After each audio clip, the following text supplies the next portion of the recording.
Ketika terjadi konflik dalam rumah tangga, dua rumusnya. Ibu-ibu dengar ini. Ya.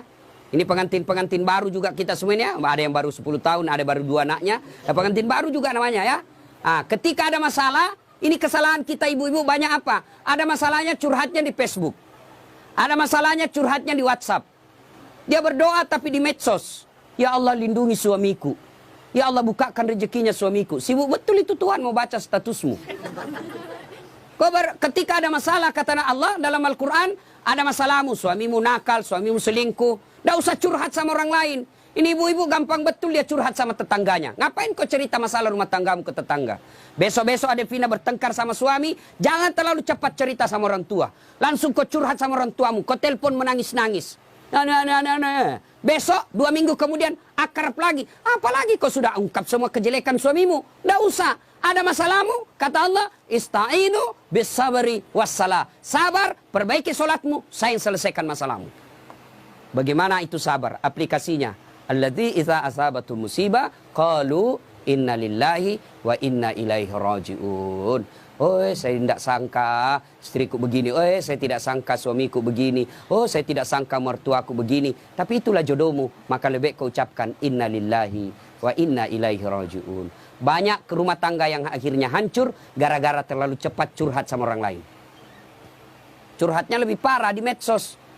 500 temanmu di medsos. 500 yang tahu rahasia keluargamu. Tidak usah kau cerita sama orang lain. Tidak mungkin dia cerita saya Ustaz. Dia masih sepupu saya. Siapa yang menghalangi Nabi dakwah awal-awalnya? Abu Sufyan. Siapa itu Abu Sufyan? Sepupu satu kalinya Nabi. Tidak mungkinlah dia cerita saya Ustaz. Dia masih saudara saya. Siapa yang dorong Nabi Yusuf masuk ke sumur? Saudaranya.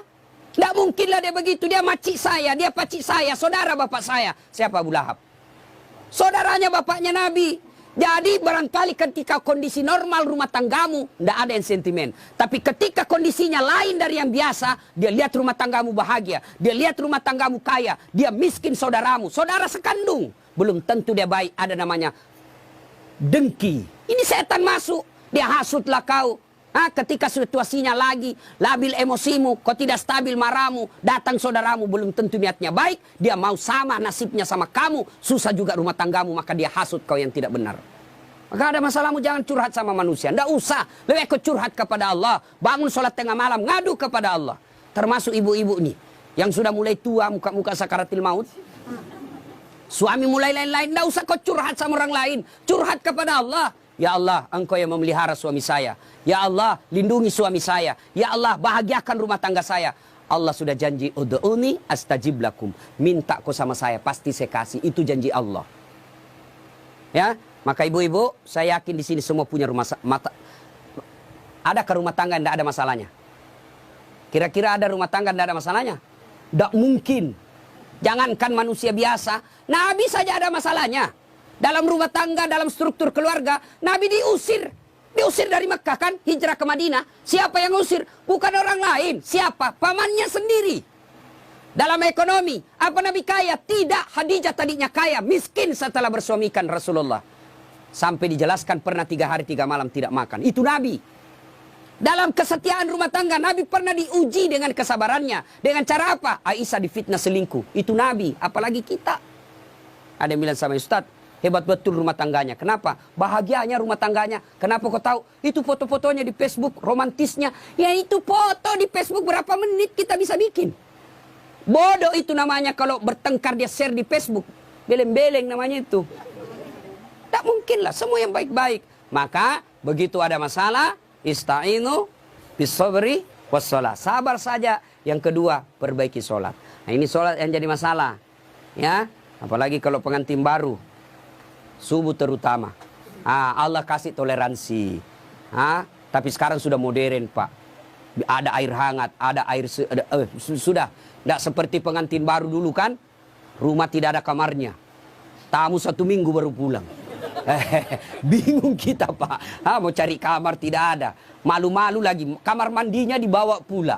Mau mandi dilihat jauh orang basah kepala. Tidak enak. Sekarang aman. 1 kamar sudah ada kamar mandinya di dalam. Pun kalau kenapa malu, kenapa mesti malu? Ini sudah halal. Ya. Nah ibu bapak, saudara-saudara sekalian, banyak yang ingin saya sampaikan tapi waktu yang terbatas. Ada yang saya lupa satu. Satu lagi. Adinda Ali, besok-besok kalau marah jangan gampang bilang talak. Ini dengar semua laki-laki. Ya, marah jangan gampang bilang talak. Misal kau bertengkar langsung kau bilang, saya talak kamu. Jatuh talak 1. Artinya masih boleh campur. Damai malamnya masih boleh campur. Tapi ketika kau bilang, saya talak kamu. 5 menit kau banting pintu, saya talak kamu. Jatuh talak 2.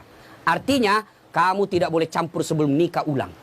Panggil 2 saksi, ibu bapaknya, ada mahar, ijab kabul, baru boleh campur. Nikah ulang. Kalau kau tidak nikah ulang campur, sama hukumnya kau berzina.